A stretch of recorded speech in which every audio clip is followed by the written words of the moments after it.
In last few lectures, we have seen that about the DC generator. Okay, in DC generator, we have seen working principle of generator as well as various characteristics, types of generator, EMF equation of generator, how exactly generator is constructed. So, like that construction we have seen.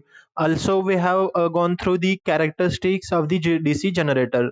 Again, we have seen various numericals on DC generators. Okay, like to calculate efficiency, to calculate losses, okay, to calculate EMF.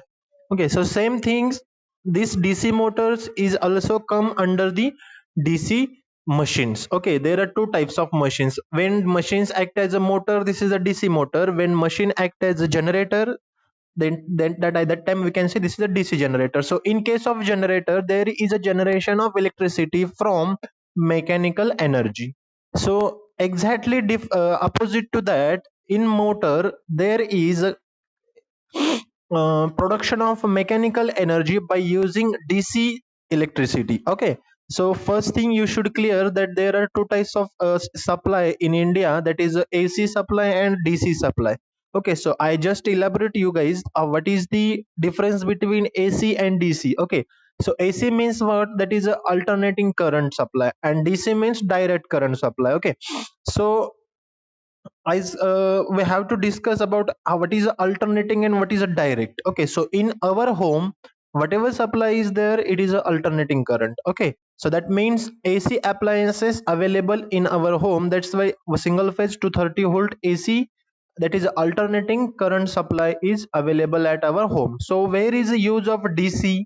So there are very much less losses in a DC current or DC supply. That's why DC is used to transfer or transmit higher power. Okay, that means HVDC, high voltage direct current transmission, we can say. Okay, so DC means, again, this is a constant current. Okay, where we can see the DC currents waveform is like a straight line.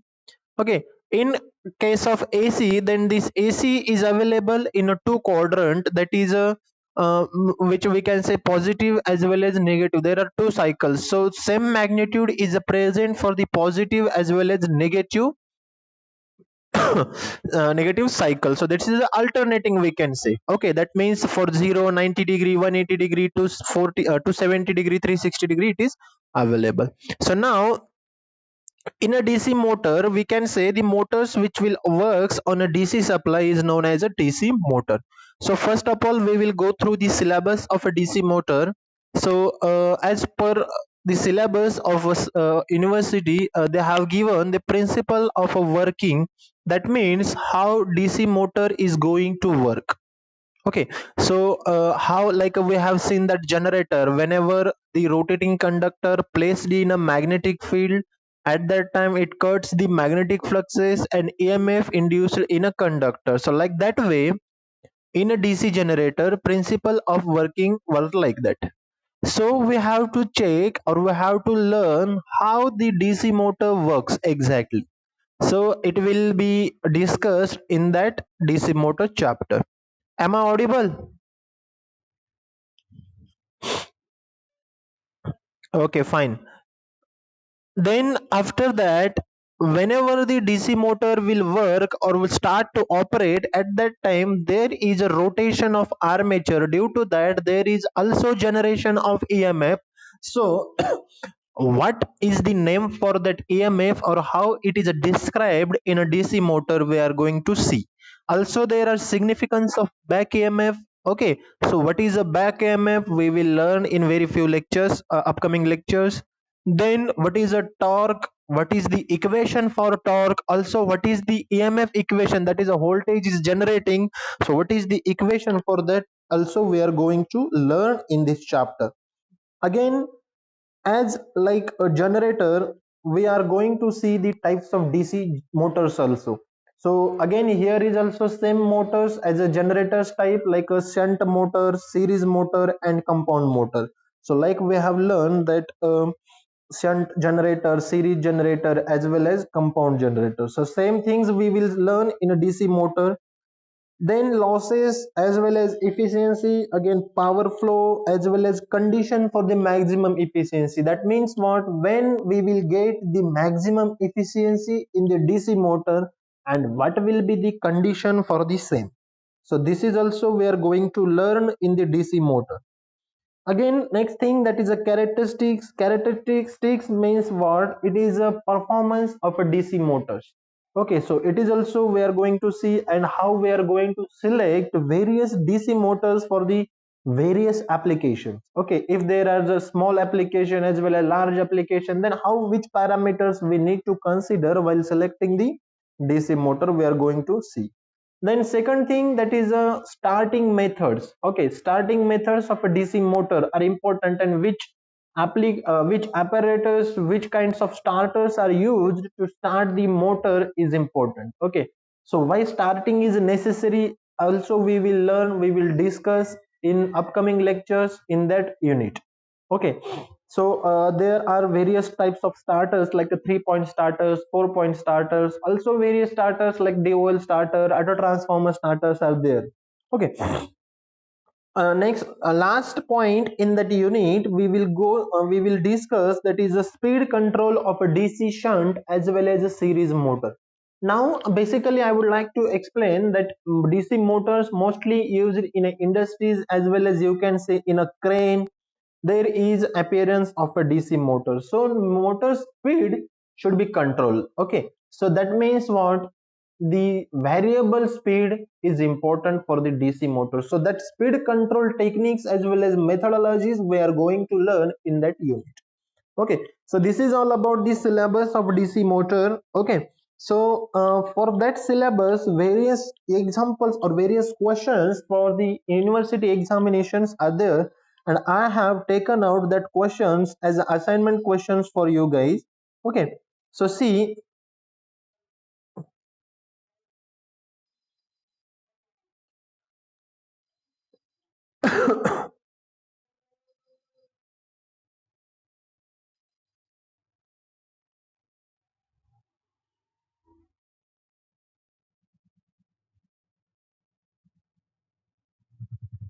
So see, this is the questions. Now we will discuss first question, that is derive the equation of torque equation of DC motor. So these questions having a difficulty level of B. Okay, that means there are four levels. Okay, that is A, B, C, D.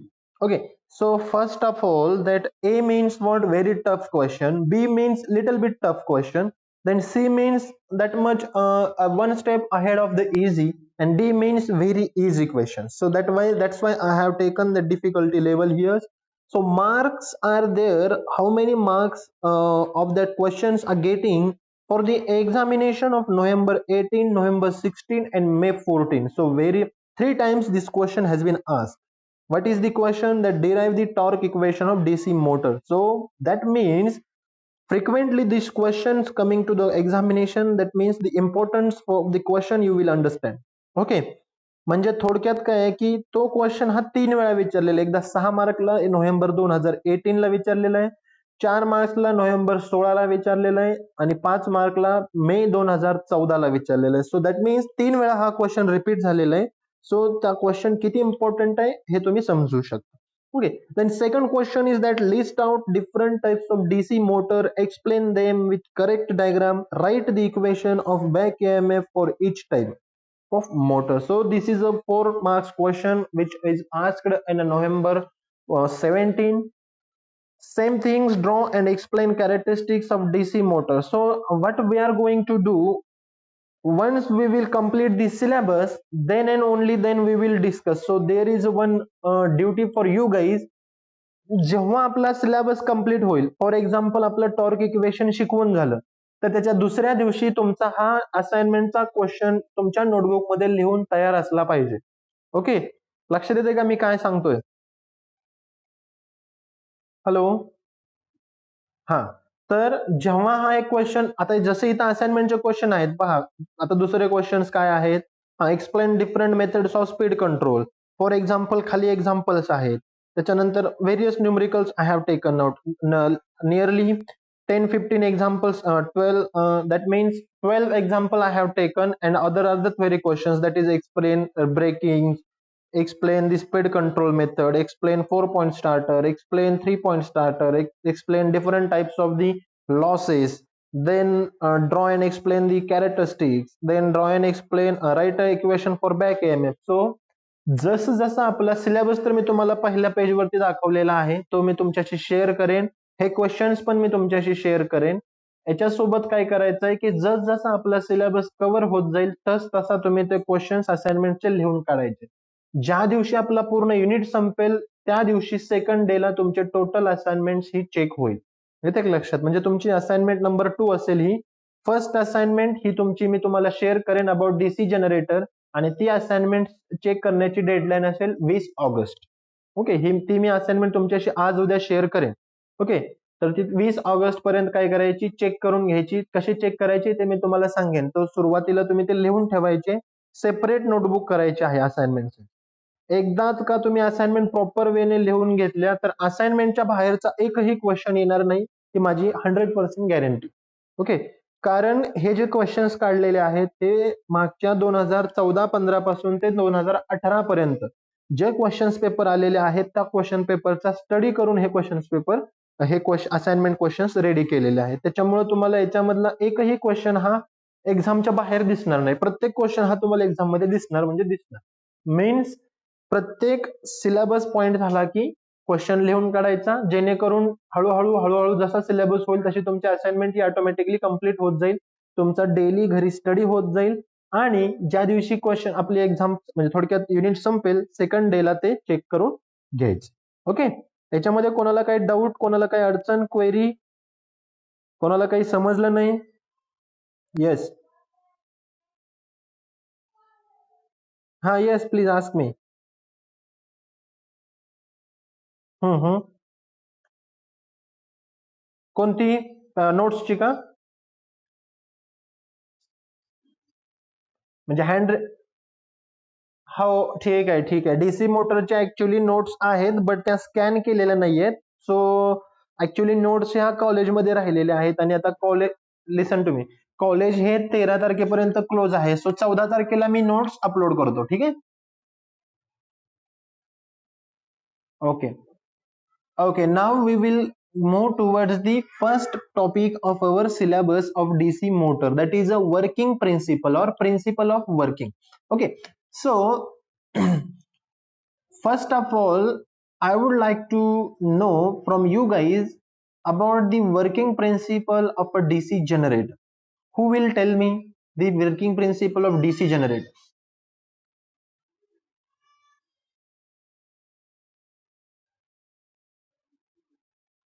The working principle of DC motor.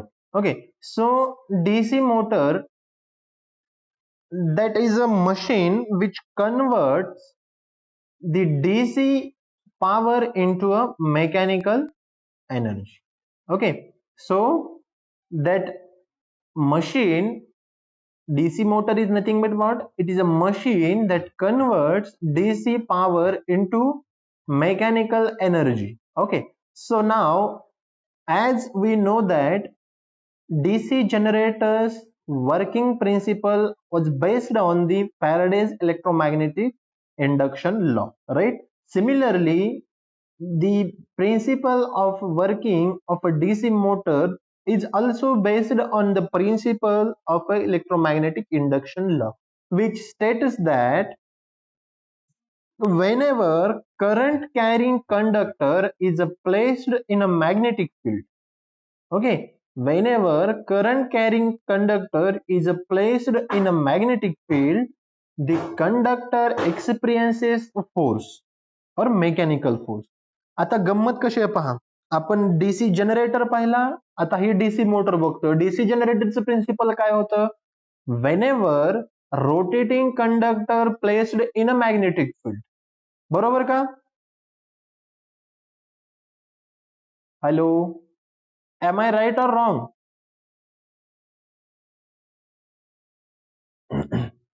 Am I audible? Hello?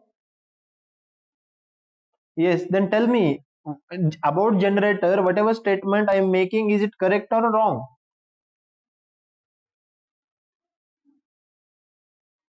In DC generator, when yes, in a DC generator, whenever rotating conductor, म्हणजे जो conductor आपला फिरत असतो, rotate होत असतो, तो conductor आपण magnetic field मध्ये जेव्हा प्लेस करतो त्यावेळेस त्याच्यामध्ये ईएमएफ जनरेट होतं, कारण की त्याने मॅग्नेटिक फील्ड मधले जे फ्लक्सेस असतात ते कट केलेले असतात.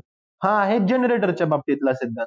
बट अबाउट मोटर मध्ये पहा, मोटर मध्ये रोटेटिंग कंडक्टर नाहीये, मोटर मध्ये करंट कॅरिंग कंडक्टर आहे. लक्षात येतंय का? जनरेटर मध्ये मेकॅनिकल एनर्जीचं इलेक्ट्रिसिटी मध्ये रूपांतर होतं, आपल्या मोटरमध्ये इलेक्ट्रिसिटीचं मेकॅनिकल मध्ये होतं. म्हणजे सुरुवात पहा, जनरेटर साठी इनपुट असणार आहे मेकॅनिकल एनर्जी, म्हणजे फिरत जाणारा कंडक्टर ही मेकॅनिकल एनर्जी झाली. मोटरसाठी काय करायचं आपल्याला, इलेक्ट्रिसिटी हा सप्लाय आहे, म्हणजे करंट कॅरिंग कंडक्टर हे आपलं इनपुट झालं. कळालं का इथपर्यंत? कळालं का? हा. तर whenever current carrying conductor is placed in a magnetic field, see, in generator as well as motor, both conductor, rotating conductor as well as current carrying conductor, both are placed in a magnetic field. Okay, here when current carrying conductor is placed in a magnetic field, काय होतं पहा, तर इथं एक शब्द राहिलेला आहे की whenever current carrying conductor placed in rotating magnetic, okay, rotating magnetic field म्हणजे काय, तर फिरत असणारी जी मॅग्नेटिक फील्ड आहे त्या फील्ड मध्ये आपला कंडक्टर आपण प्लेस केला. आता गंमत अशी असते की whenever conductor is carrying current, that means some little bit amount of magnetic field is available around the surface of that conductor, right?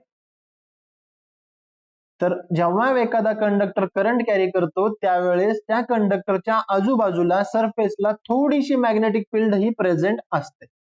येते लक्षात? सो जेव्हा आपण हा कंडक्टर आतमध्ये प्लेस करतो, कुठे, मॅग्नेटिक फील्ड मध्ये, ती फील्ड ऑलरेडी फिरत असते. त्याच्यानंतर आपल्या कंडक्टरच्या भोवती थोडीशी फील्ड असल्यामुळे त्या दोन फील्ड एकमेकांना अट्रॅक्ट करतात आणि जी रोटेटिंग फील्ड असते त्या फील्ड सोबत आपला कंडक्टर हळूहळू फिरायला लागतो, म्हणजेच फोर्स जनरेट करायला लागतो. लक्षात येतंय का? हॅलो, लक्षात येतंय का? नीट परत एकदा सांगतो मी. पहा कसं असतं की, एक सेकंड मी हे स्टॉप. सी, वेनेवर, लक्षात ठेवा बरं का, मी हे का सांगतोय, तर मुलांचं जनरेटर आणि मोटर ह्याच्यामध्ये कन्फ्युजन होतं, म्हणजे होतं. That's why I am repeating 4 times. Okay, whenever current carrying conductor placed in a rotating magnetic field, then this conductor experiences force, that is nothing but mechanical force. आता जी mechanical force तयार होतोय ती magnitude असते आपली BLI. Okay, that is nothing but BLI, which is I have given here, see. Okay, so this magnitude is nothing but what, multiplication of the length of conductor, current flowing through conductor, and flux density. Okay, so generated force which will act perpendicular to the wire as well as to the conductor as well as to the magnetic field. Okay, now consider this is our south pole and this is our north pole. आता याच्यामध्ये काय असणार आहे, या दोनच्या पोलच्या मध्ये हे दोन बाण दिसतात का, असे अँग्युलर बाण दिसतात पहा. हॅलो, आवाज येतोय माझा? हा, ओके. तर इथं तुम्हाला या डायग्राम मध्ये इथं हे हा एक डायरेक्शन आहे ना, हा एक बाण दिसतोय पहा. तर ती काय आहे, तर ती रोटेट होणारी फील्ड आहे. नॉर्थ कडून साऊथ, साऊथ कडून नॉर्थ, अशी फील्ड रोटेट होते इथे. लक्षात येते का तुमच्या? व्हिज्युअलाइज करा. तर हे फील्ड रोटेट होते आणि ही फील्ड ज्यावेळेस रोटेट होते त्यावेळेस आपण काय केलं की हा जो इलेक्ट्रिकल करंट असणारा हा कंडक्टर आहे, हा रेक्टँग्युलर कंडक्टर जो आहे, हा काय केला, त्याच्या फील्ड मध्ये प्लेस केला. आता कसं होतं, या कंडक्टर मध्ये आजूबाजूला थोडीशी फील्ड असते, ठीक आहे. तर ही जी रोटेट होणारी फील्ड आहे ती फील्ड काय करते, ह्या कंडक्टरच्या फील्डला आपल्याकडे खेचून घेते. म्हणजे नॉर्थ पोल साऊथला खेचून घेतात, साऊथ नॉर्थला घेतात, आणि त्याच्यामुळे काय होतं, ते चालू होतं, म्हणजे आपली थोडक्यात एक कंडक्टर जो आहे तो ढकल स्टार्ट म्हटल्यासारखं पुढे ढकलला जातो. जसजसा हा पुढे ढकलला जातो तसा काय होणार आहे, कंडक्टर आपला रोटेट होणार आहे. येते का लक्षात? जसजसा कंडक्टर रोटेट होईल तसा तिथं मेकॅनिकल फोर्स काय होणार आहे, जनरेट होणार आहे. ठीक आहे. So this is the simple working principle of DC motor. That is nothing but when electric current passes through the coil in a magnetic field, then magnetic force produce a torque which will start to rotate the DC motor's shaft or armature. Okay, now whatever the force is generated is a BIL, that is F is equal to BIL, and this magnitude of the direction of this force. Now see, in a DC generator we have seen there is a generation or production induction of the EMF.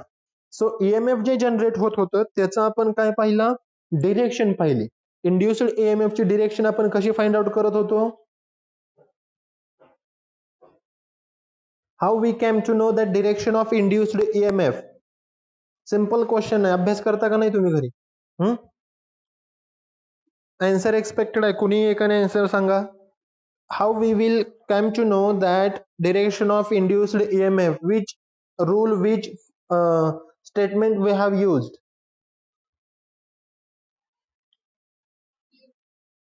Very good.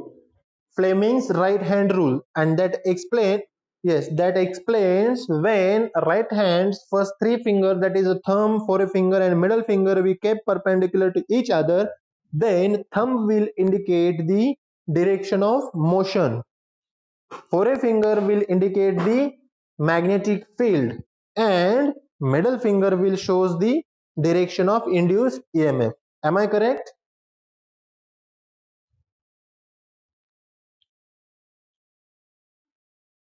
बरोबर आहे का? Okay. So as we know, फक्त comparison मध्ये study करा. Comparison DC generator आणि DC motor, एकदा का DC generator आणि मोटरचा कंपॅरेटिव्ह स्टडी तुम्हाला आला then it is a very easy thing. पहा, वर्किंग प्रिन्सिपल पासून ते सगळीपर्यंत तुम्हाला एकच गोष्टी लक्षात ठेवायची. जसं जनरेटरचं आहे तसंच आहे, फक्त थोडा थोडा फरक आहे. DC generator Fleming's right hand rule, DC motor Fleming left hand rule. Okay. DC generator, rotating conductor placed in a magnetic field. DC motor, current carrying conductor placed in a rotating magnetic field. थोडे थोडे changes आहेत. ठीक आहे. तर direction of the induced force or generated force is given by the Fleming's left hand rule, and which explain whenever left hand's first three fingers, that is a thumb, forefinger and middle finger, we keep to perpendicular to each other, then thumb will indicate the direction of force, then middle finger will then forefinger will explains the direction of magnetic field, whereas direction of current will be shown by the middle finger. काय change आहे बघा, magnetic field दोन्हीकडे सेमच दिसते, फक्त current इथं दिसतो middle फिंगरला, आपली इंड्युस्ड ईएमएफ दिसतो मिडल फिंगरला. इथं डायरेक्शन ऑफ फोर्स दिसतो थंबला, तिथं जनरेटर मध्ये डायरेक्शन ऑफ मोशन दिसते थंबला. That much this is the simple. Clear? कोणाला काही अडचण working principle of DC motor मध्ये? Everybody, any doubt?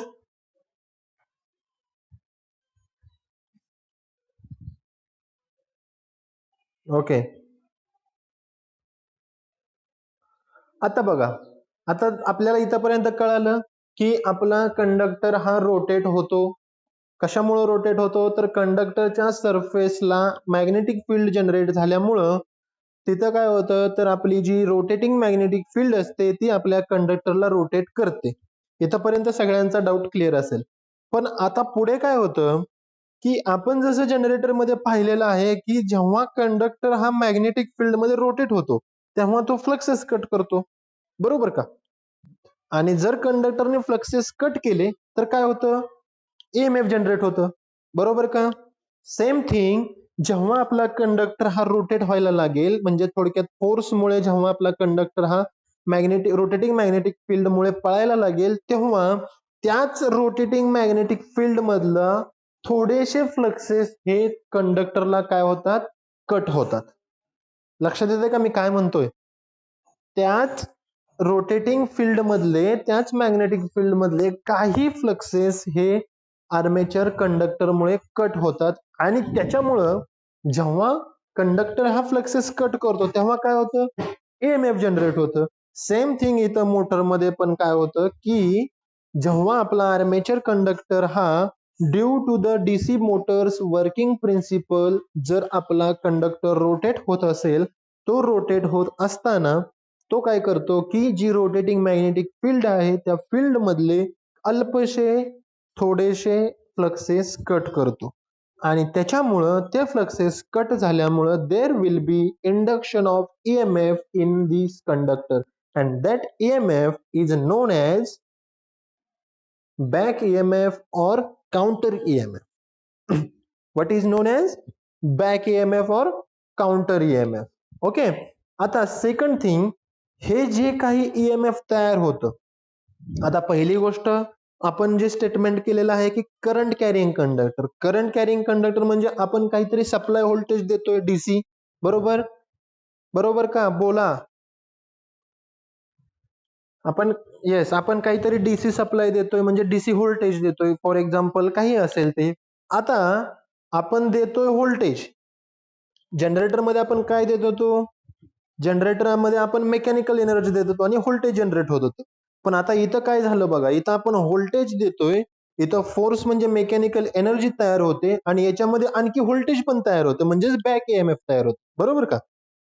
आता हे जे तयार होणारे ईएमएफ असतं, बॅक ईएमएफ असतं, तर ते काय करतं की तुमच्या ज्या काही सप्लाय किंवा टर्मिनल व्होल्टेज असतं त्या व्होल्टेजला अपोज करतं. काय करतं? अपोज करतं. That means when armature of a DC motor will rotate under the driving torque. आता ड्रायव्हिंग टॉर्क म्हणजे काय? Torque is nothing but twisting moment और टर्निंग मोमेंट. येते का लक्षात? ट्विस्टिंग मोमेंट म्हणजे पहा, मी तुम्हाला थोडक्यात टॉर्क एक्सप्लेन करतो. सगळ्यांना रिले बॅटन माहिती आहे? रिले बॅटन हा एक ऍथलेटिकचा प्रकार आहे, सगळ्यांना माहिती आहे का? 4 लोक असतात, हातामध्ये एक बॅटन असते, प्रत्येक जण 100-100 मीटरवरती उभा राहिलेले असतात. एक जण पळत जातो, दुसऱ्या जवळ देतो, दुसरा येतो, तिसऱ्या पळती देतो. येते का लक्षात? माहिती आहे का? कमीत कमी होय नाही तरी बोला. तर आता जेव्हा जेव्हा एक एक पहिला रिलेवाला दुसऱ्या रिलेवाल्याला देतो त्यावेळेस दुसऱ्याची पोझिशन काय असते?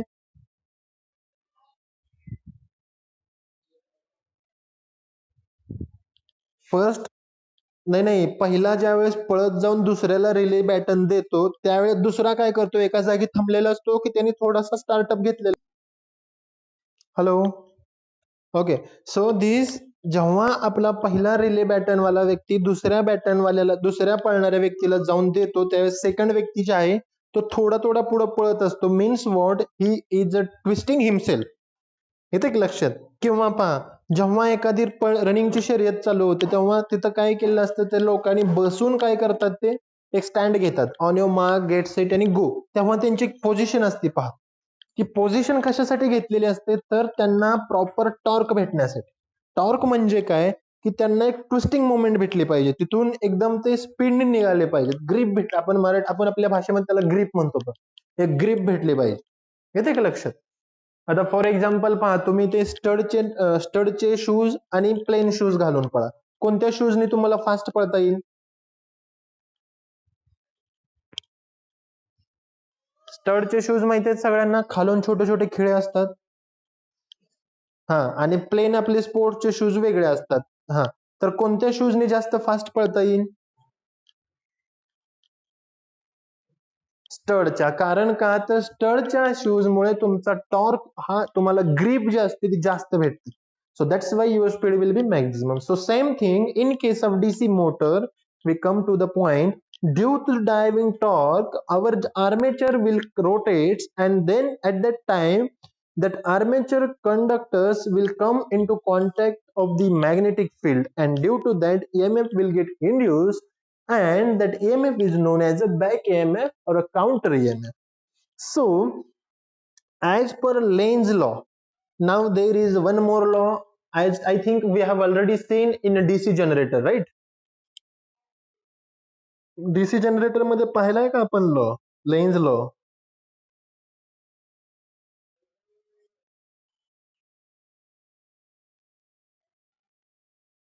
हा, काय होता तो? तर induced EMF will always act opposite direction of a applied or supply voltage.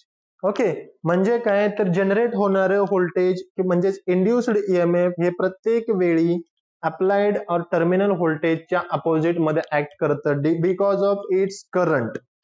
त्यातला जो करंट असतो तर ती करंटची डिरेक्शन ही रिव्हर्स असते. Due to that it will act as a opposite direction. So this is nothing but Lane's law, and same law is applicable for the back EMF also. Okay, so this is about the working principle of a DC motor as well as the back or counter EMF. Okay, so there may be one question for the examination will be asked like what are the significance of the back EMF. Okay, so this question is covered here, that is nothing but significance of a back EMF. What is the mean of significance? Who will tell me? Significance म्हणजे काय?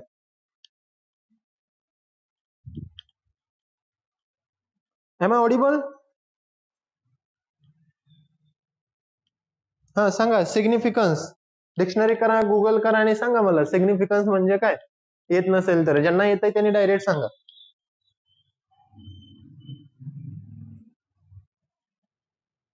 Importance, very good. That is nothing but importance. आता हे जे back EMF आहे हे काय important आहे तर, हॅलो, आता पहा मी तुम्हाला स्टेप सांगतो किंवा एक फ्लो सांगतो, त्या फ्लोला नेहमी लक्षात ठेवायचं. जेव्हा डीसी मोटर काम करेल ना तर तो एक फ्लो असतो, त्या फ्लोला नेहमी लक्षात ठेवायचं. तर काय असतो तो फ्लो, तर पहिला गोष्ट असते करंट. ओके, सो जो काही करंट असतो तो that it is that much sufficient that will develop a torque which is required by the load. म्हणजे पहिली गोष्ट काय आली पहा, तुम्हाला करंट तुमचा जो आहे त्याची व्हॅल्यू डिसाइड करता आली पाहिजे. हे व्हॅल्यू कशी डिसाइड करावी लागेल तर तुमचा जो काही लोड आहे त्या लोडला किती टॉर्क लागणार आहे येते का लक्षात. म्हणजे torque requirement by the load, त्याची ज्या लोड कडून जी टॉर्कची रिक्वायरमेंट आहे ती रिक्वायरमेंट फुलफिल करण्यासाठी किती आर्मेचर करंट लागतो हे फाइंड आउट करणं, याच्यासाठी काय गरज आहे, बॅक ईएमएफ ची गरज आहे. कशी बॅक ईएमएफ ची गरज आहे, कारण बॅक ईएमएफ काय करतं, back EMF will make DC motor as a self regulating machine. What is mean by regulating? Self regulating means what, तर ते स्वतःला काय करतं, जे कमी पडतंय करंट तर ती व्हॅल्यू काय करते, प्रोव्हाइड करतं. म्हणजे जसं मी तुम्हाला जनरेटर मध्ये सांगितलं की if there is a generation of voltage or EMF, then there is a presence of current. So same thing in case of DC motor, if there is a back EMF, that means there is a current. And if there is a requirement from the load of a torque, then there should be armature current's value will be sufficient, and to fulfill that value, that back EMF, that current caused by the back EMF is important. So this is the major significance of a back EMF. Okay, what is that? That is nothing but back EMF of in a DC motor will regulate the flow of armature current. काय first important significance और what is the significance of a back EMF, की motor मध्ये back EMF हे armature करंटच्या फ्लोला regulate करतं. Okay, म्हणजेच काय की लोडची जशी रिक्वायर, मला एक सांगा, लोड जर आपला वाढला किंवा कमी झाला तर करंट काय होतो, हॅलो, लोड वाढला किंवा कमी झाला तर करंट काय होतो? What is the relation between load and current?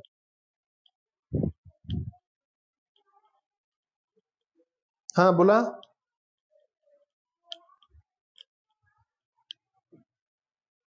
Very good. जर लोड वाढला करंट वाढतो, लोड कमी झाला करंट कमी होतो.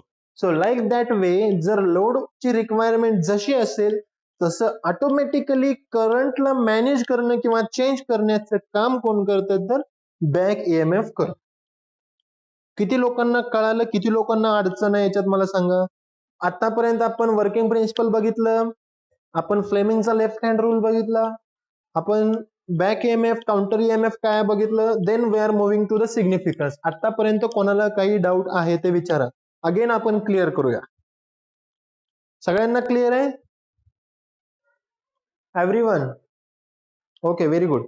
So now I will repeat again what is the major significance of the back EMF. It is nothing but that DC motor regulates the flow of armature current. Means what?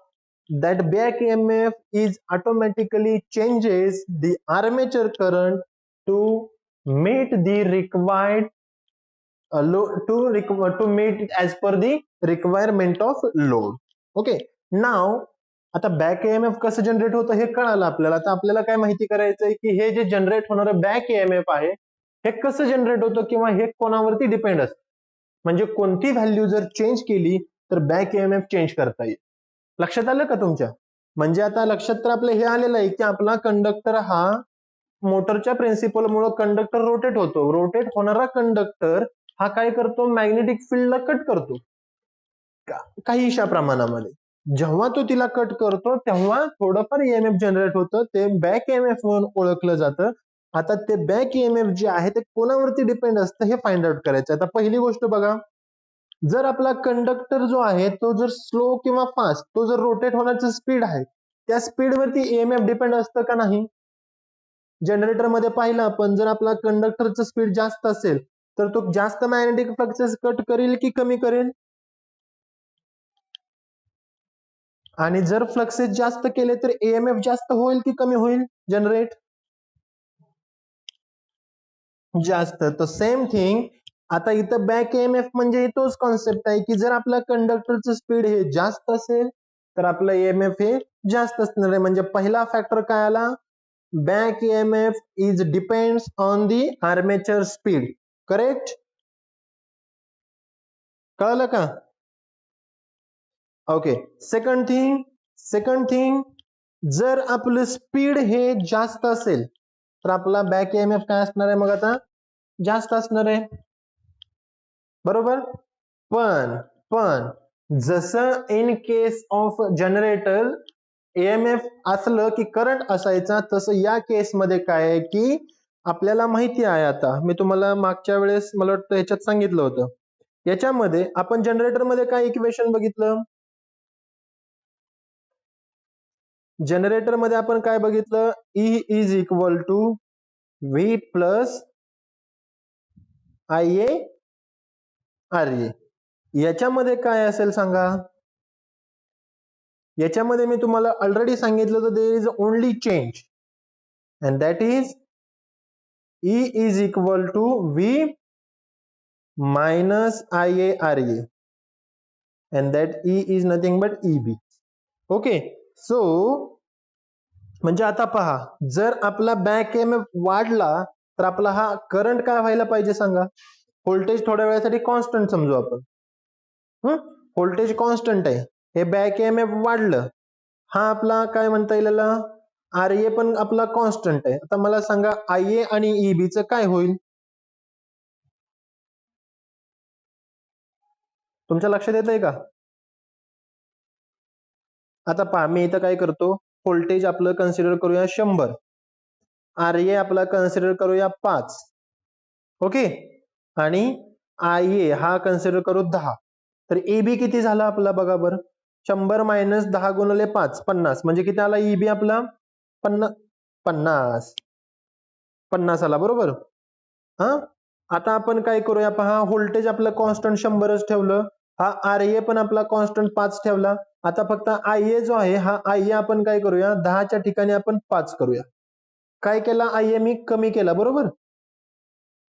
IA काय केला मी कमी केला. आता काय होईल EB 100 minus 5 25 किती आला 75. म्हणजे जर मी करंट कमी केला तर EB काय होतोय ज्यादा होतोय बरोबर का. म्हणजे back EMF is inversely proportional to the current's value right. So we can say if speed is maximum then back EMF will be maximum, and if back EMF is maximum then current is minimum. Okay, current is minimum. And again if speed is less or minimum then back EMF will be, what will be back EMF? It will be also minimum. But if speed and back EMF is less, then there is a more current flows which develop motor torque. Okay, म्हणजे थोडक्यात पूर्ण रेग्युलेशनचं काम कोण करतंय तर तुमचा back EMF करतोय. That's why that back EMF is known as governor. Okay, गव्हर्नरचं काम काय करत असतं तर काय म्हणायचं त्याला मॉनिटर करणे, ऑब्झर्व करणे, लक्ष ठेवणे, रेग्युलेट करणे, हे काम कोणाचं असतं गव्हर्नरचं, कंट्रोल करणे. That means your back EMF is a governor in case of DC motor.